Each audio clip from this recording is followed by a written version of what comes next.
Welcome to Magical Books for Kids, a podcast sponsored by Magic Everywhere, Inc., a company based in Florida. Hosted by Michael John Sullivan, this is your place to hear the very best children's stories and an opportunity to get to know your favorite authors. Now, here is Michael John Sullivan. Hello, everyone. I'm Michael John Sullivan, and thank you for joining us for Magical Books for Kids. Our wonderful guest is Julie Woik, is the author and powerhouse behind the successful and inspiring character-building book series, The Life and Times of Lily the Lash. Woik has worked in the field of psychology as well as in the business world early on in her career. However, writing and creating children's books that teach important life lessons have become her passion.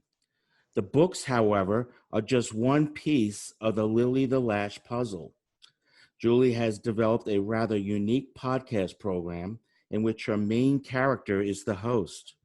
Each episode of Lily the Lash and Friends features a letter from a child sharing their story of a good deed or a challenge they're facing. Julie records Lily reading the letter and supplying the listeners with large doses of reassurance, encouragement, and support. Julie, welcome to Magical Books for Kids. It's great to have you here. Thank you for having me. I'm happy to be part of your project. I read, of course, with much interest, your background because you do something very unique. I love the podcast idea too. It's something that I think stands out. So why don't you just give our listeners what was first the inspiration behind these particular books? Currently, you have 6 in the series. Correct. There will be 15, but presently we have 6 that are completed and in print, and we're working on number 7. It's, creative people come about their creativity in many different ways. They might have a dream or something that happens in their life that inspires them. Lots of things occur to lots of creative people. That's not unique for me. What is unique is that my character actually is unique, and then what it is she teaches in the way that she teaches it. And this is the story. I had a friend who was having some issues in her life, and she was on my mind quite a bit. And I was working as an office manager for a business, and we became friends. I met her through that business. And I went to bed one night, and she must have been on my mind. In the middle of the night, I got up to go to the girls' room, and I'm walking down the hall, and I wipe my cheek as you do, kind of your eye, and an eyelash was on my finger. And as soon as I looked at the eyelash, a poem filled my head about this friend. And the poem was broke up to 3 kind of separate pieces. In the beginning, I was being asked to look back and see how I created this friendship with her. I was supposed to then, in the second part, see how I could help her in this situation she was in. And last but not least, I was help her to see that no matter what occurred and what ended up at the end of her story, that she had value, that she had to see that even if things didn't turn out the way she was expecting or wanting them to, she had value. So I wrote the poem. I was going to give it to her for her birthday, which I did. And in the process of that, I was putting the poem in a frame, and I needed an image of, like, there is a fable from many years ago that when you find an eyelash and you blow it to the wind, it's magical and your wish will come true. Some people know about that and some people don't. So I thought, well, there has to be an image out there somewhere about an eyelash, fairy or something. And when I looked, there was not. So when I called the company that carried this particular artist that I did find interesting and was going to work for the frame and the poem in the frame, the woman said to me, well, why are you looking for this? So I read her a couple of paragraphs from the poem and explained a little bit. And she said, wow, Julie, I have worked in the publishing business for like 20 years. She said, this is beautiful, but you have to change it and make it for children and do something with this in, some way that they would, help them to see the right way to make, like good choices. Well, I thought she was crazy because I got a D- in English in high school. So it wasn't my bucket list. I had no plans of ever wanting to be an author. I had that poem thing come to me in the middle of the night. I've had that happen a couple of times in my life, but nothing. And yeah, so I forgot all about it after we hung up, and I picked the image that I want and she was going to send me. And I forgot all about it. And then a few days later, it just came back to me and it filled me. And I said to my husband that night, it's really strange. Met this woman on the phone the other day when I was picking that, picture for the frame. And I said, I don't know. I think I should try this. And my husband said, well, why not? Sit down and see, whatever, see what you come up with. And that's how this all began. So when we delivered the frame and poem to my friend, her husband, they were very successful business people. And he said to me, I've been successful in a lot of different, ways, but I've never done anything with books. And I really think that I will pay for it. He said, I will pay for you to meet one of our lawyers who in our group is an entertainment lawyer. And you need to really talk with him and explain, just so you don't get taken. Things happen, Julie. So we did that. And the lawyer was the one who really said we needed to move forward. The lawyer said, wow, this is a gold mine if you did it right. And he said, so if I were you, I would investigate whether you want to go to a big publishing company or whether you want to self-publish. And I knew absolutely nothing about self-publishing.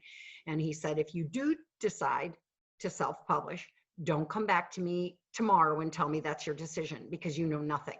You need to really investigate what that means, how you would market it, how you would get it out there, all of the ins and outs of the ups and downs of either side. So I took about a month or so and really investigated it all, and came back and decided we needed to self-publish, and we would try one book, see how it went. And when the first book came out, The Garden Gathering, I had to quit my job. I was so busy. I just couldn't, there were so many schools that wanted to have me come visit. This first book also teaches self-worth. So many educators, and our number one problem in our whole world is that everybody does not have enough self-esteem and self-worth. They just don't. And so that causes so many issues, addiction and depression and just so much. So we have to realize that although we're all different from one another, we all have value and we all have something to give to the world and that we can share and make our world a better place. So that's why it became this big boom. Everybody was like, wow, this is great. So that's how it all began. Okay, so the first book is Self-Worth, and I wish I had a book like that when I was growing up, because when I was growing up, that part of, emotional reassurance was not really a big part back then, and it's growing more. So the first one was about self-worth. What were the other books about? Was there a particular focus on each particular book? I kind of listened to teachers. I listened to parents, grandparents, even children, pardon me, if they had a good idea, or had, want to go in a certain direction. All of the books each book takes place in a different location, teaching a different character a different life lesson. So the first one's in the garden. Second one is the only one that has a human being element, so to speak. It takes place in a toy store with children. Now I do have my mom in the fourth book because I needed a human to take out the milk and make a cake. So she's in there only for that. But everything else in that book is all about the characters from the kitchen and so forth. So the first book's in the garden about self-worth. Second book is called The Toy Store. It's about sharing. Third book is Ocean Commotion. It's about honesty. Fourth book is The Cackling Kitchen. It's about respect. Fifth book is called Jungle Jive. It's about balance, which I know that's not a big thing that people cover these days, but educators said, please, please, please hurry up. So did that, great. And then the sixth book is called Art with Heart, and it's about confidence. That's another biggie that we all lack. We can do the best we can do, but there's days that we just feel down and we need that pat on the back. And if somebody isn't in our life to say, hey, it's okay, we're going to make it through to another day, you have to find that within yourself. So I just feel it's very important for children to understand that we have moms and dads and grandma and grandpas and neighbors and teachers that care about us, but it's got to come from within to really matter. And we have to count on ourselves because other people aren't going to be there all the time. Things happen. Okay, so you're through 6. You're on number 7. Yep, that's going to be responsibility. Responsibility. Okay. And you have you're basically halfway through this particular series, which is 15 books. Do you have everything thought out how you want the rest of the series to go? Or is it something that you gain by talking to people as you go along, that there's a particular subject that's not, or an issue that's not being dealt with at this point of time that could be dealt with right now?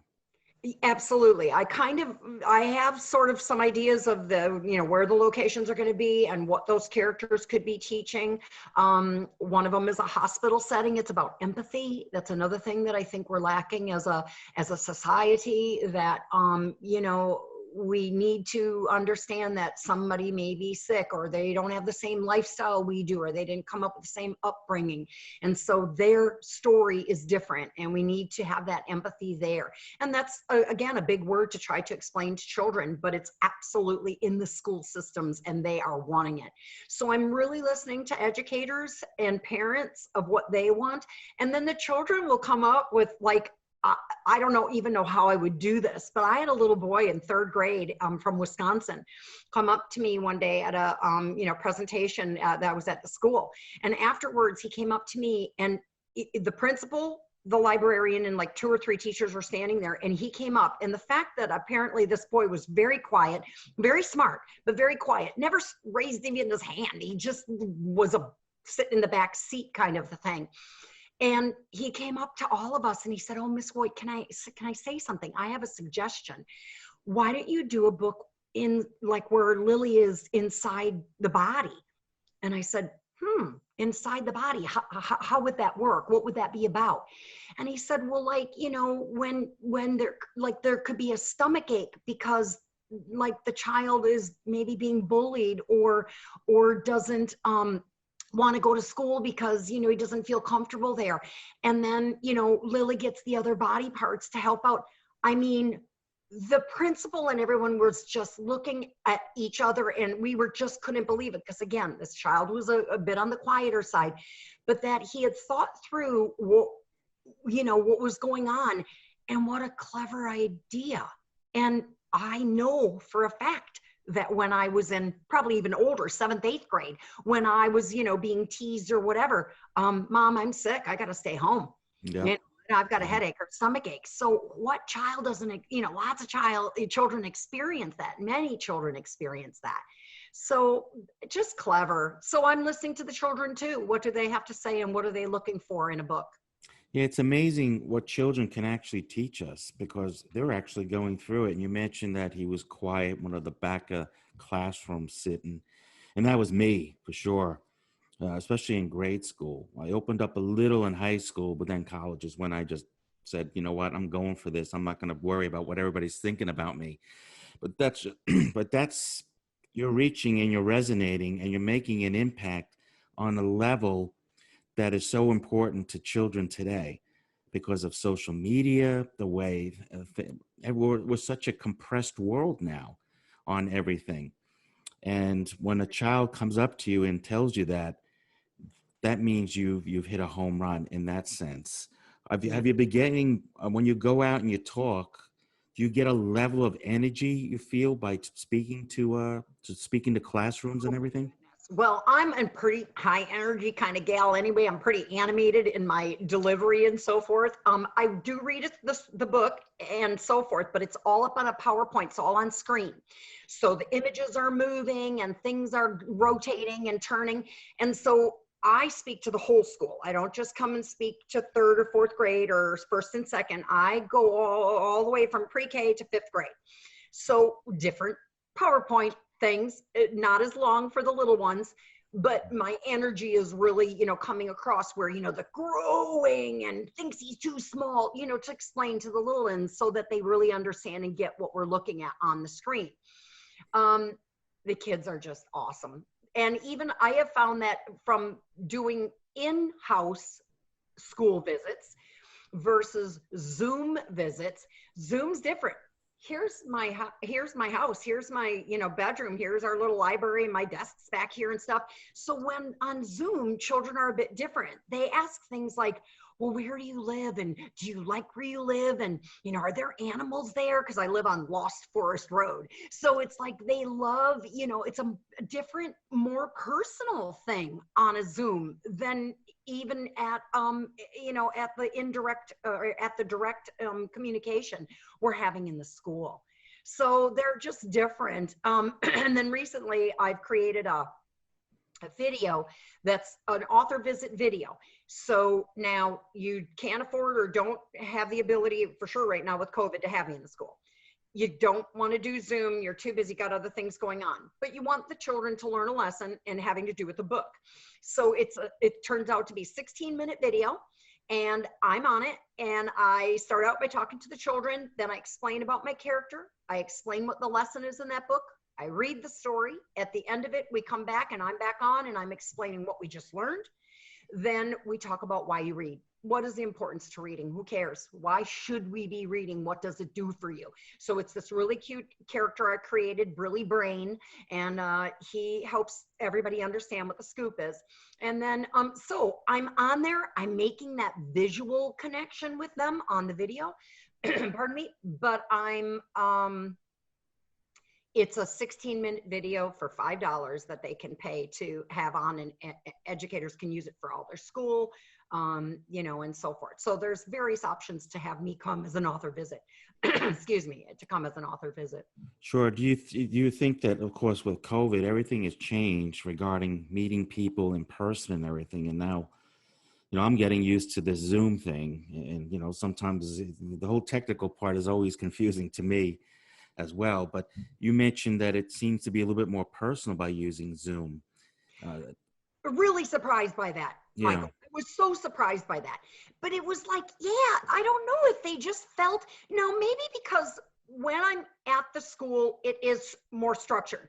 In a little minute, we've got another class waiting out there to come in, because literally the children at the very end are all still holding up their hands and we have to kind of cut it because there's just so many questions, and that's really cool. But on Zoom, I say to the educator right away, if you've got time, I do too. So if it runs over the time, don't worry about it. If they're interested and we're, connecting and we're making it happen, I could care less. That's fine. So we, did one that we were going to do for 40 minutes, and it ended up to be like, an hour and 20 minutes. Just because Right. were so interested, and they were just asking all sorts of really cool questions. Everything from, where did Brilly Brain come from? And, talked about some reading, and then about like personally, like where I live and that kind of thing. I laughed so much at that, my first Zoom session, that, it was just different and unexpectedly. Do you get asked a lot of funny questions? I know when you're out there and you're speaking to people, or especially a group of children, they say the most honest things. They There's sure no, do. there's no filter. So No, there is not. I worked in psychiatry for, 12 years in the beginning of my life. So I'm very keen to understand that a lot of things are going to come out of people's mouths, whether it even could be adults being unhappy, and that, how to handle that. So I have everything from, a smile and a laugh when we're not really going to go there with that question or with that answer. Or I don't care if they ask me honest questions. When I first started, one of the students said, how old are you? And I said, 43. Well, I'm 57 now.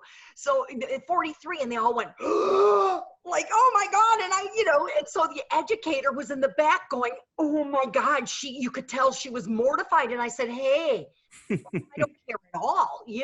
That's not a problem at all. But 43, oh, I'd love to be 43 again, Too yeah, funny. well, kids will say the smartest things. They will. And I remember last year when my daughter visited, and I just turned 60. Okay. And so they brought a little cupcake over and they started singing. And then my daughter yells out, he's 60. Right. So I'm used to it from my daughters and everything, but I wasn't used to having the whole crowd applaud that I actually made it to 60. You made 60, like that was like, well, it is an accomplishment, but in my opinion, Michael, I feel like 60, 70, seriously, 80. I live in Sarasota. And so we're in a whole, our environment is older as far as population goes. And it's just different. Grandparents and great grandparents are super involved with these kids, and they are going out, they're doing stuff, they're going to these soccer games, they're going to their, Halloween parties, they're doing all sorts of stuff, and they're just younger. We're healthier, we're a healthier society. So people are living longer, they're being healthier, they're exercising and keeping themselves healthy. So to me, 75, 80, unless you're not well and you're restricted to being home because of something that's ailing you, these people are out playing tennis, they are going out to dinner, they're having a laugh. And it's really good for the children, because the children do need grandma and grandpa and great grandma and grandpa in their lives. These are experiences that these people have had. These are people who can show them the way. And even though they aren't happy, grandma and grandpa and great grandma and grandpa aren't happy with all the iPad stuff and so forth, they understand that this is a digital, world now, and they've become digital because of the children helping them learn that and doing FaceTime and so forth. So a little bit of, hey, I'll teach you this, you teach me that. And the children are listening, they're sharing. I have asked children many times in my school visits or on Zoom now, do you think our digital world is getting a bit carried away and that we need to be careful, like when we have dinner at home at 5 o'clock, so to speak, or if we go out to dinner with other friends, that everybody puts their digital stuff down and, really, hey, is careful about that and pays attention to the people they're with, not worrying about who's on their social media. And they agree. A lot of the children agree that, that they feel a bit shunned when mom and dad are on the phone. They realize that they're busy and that they have a business, but they want their attention. And that is, of course, the number one thing we can give children is our, undivided attention. No matter how silly it is or how childish it is, they need our attention. Right. 2020 has been a really strange year with the virus and shutdowns and people losing their jobs and businesses closing and everything. And of course, the children were affected by not going to school, of course, for safety reasons. My question to you is that out of this whole virus and everything, are you seeing any new issues arising for children in this whole thing? You mentioned not seeing grandma and grandpa, not getting a hug, not understanding why grandma and grandpa can't be close to them, things like that. Is that something that you'd like to address eventually with your series, or have you already thought about it? We've already done it. That's part of that is the reason that the podcast series began, was after COVID. And I had a lot of educators when I just was sort of thinking about the idea, because there are so many wonderful podcasts out there like what you're doing right now. It's a great way to talk to people and to help people understand, even like if they want to become an author and so forth. There's lots of these great podcasts out there. But this was going to be slightly different because it was going to be the host would be my main character, and it would be dealing with issues, and the issues come from the children. I don't say you can write about anything. Now I have to determine when I get the letter whether I can, create that podcast for Lily and so forth. But we haven't had any problems. These children are writing about anxiety over the COVID, being afraid of the dark, thunderstorms. So it's issues or good deeds. So one of the little boys wrote a story about that. One day he came home from school and saw one of his elderly neighbors trying to pick up her garbage can, and a lot of things had been tipped over, and she couldn't get it back up. And so he helped her with it up and pick it up. And then from there, they kind of started this little friendship. They hadn't really been chitty chatty before, but then they started this friendship. So his school needed money for a new playground, and because she just thought he was so awesome, on top of it, he not only did that, but then one morning on his way to school, he saw that she was struggling going to the end of her driveway to get her newspaper. So he then started picking it up. He'd go earlier, leave from school earlier, or from his home earlier in the morning, would go pick up the newspaper and take it to her front steps. So all she had to do was walk out her front door and it was right there. And she just thought that that was so wonderful, that this young man was so sweet and so lovely, that when it came to needing to do fundraising, this woman sent a big check for the last amount that they needed for their fundraising situation. So it's about good deeds too. And I want the children to understand that when they do some of these things and help other people realize what we need to do. One of them was about being bitter about litter. This young man picks up litter with his parents and just can't stand litter. Started this whole campaign at his school. So it's things that we need to all be doing. I mean, that we're littering in 2020 is just beside me. I just can't understand why anybody would be littering in our world in 2020. But we do, and they do. And the best we can do is pick it up and be mindful. So you've started this podcast after the virus, and and as I said to you before, it's a brilliant idea, and I'm sure you're making an impact with many people. Are you hearing not only from children but parents regarding this? Parents, grandparents, educators playing it, not only playing it in the classroom and then discussing it, but then also writing so it's also a writing exercise. So now we're going to write, Lily, and we're going to tell her about a good deed or an issue that we're concerned about. And here's your opportunity. If you want to be featured on a podcast, let's go ahead and do this. And like I said, it's all game. I have to decide in the end if it, to make it appropriate and make sure it's okay. But it's a wonderful thing because they're only 8 minutes long. So right. For 8 minutes, the child sits there and then they all listen and then they discuss it. And it's the child's letter that it all comes from. And then Lily gives a little advice. It's mostly just about reassurance and inspiration. She's just kind of like, wow, what a great letter. Hey, I get it. I've been there and, I don't like litter either. So it's just this confirmation from this main character that makes them excited because, wow, this character is talking to them. And, because then, Lily says things like, wow, Michael, thank you for that awesome letter. That was so cool. And of course, she's very animated when she talks because she's my Lily the Lash.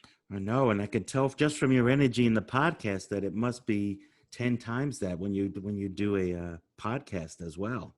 Yeah. I mean, you get really excited by recording it, or? I want them to be excited about it. I want them to listen and to then understand that, hey, you can write Lily and you can tell her anything you want to talk about. Okay. So where would people find this particular podcast? I know I'm just starting to learn about this particular area and everything like that. It's okay. Yeah. On our website, there's actually across the top of, lilythelash.com, there's the 7 icons and one of them is the podcast. And then in that podcast section, the first thing they're going to see is that they can, there's actually a digital letter that they can fill out the letter and type it out right on their iPad or right from their laptop. So then that way they can email it directly to me. So they don't even have to take out paper and pen should they not care to. I love the paper and pen. I do like the handwritten ones, but it doesn't matter to me. So, and then they're on Spotify, iHeartRadio, Apple. I mean, they're everywhere. The podcast is available.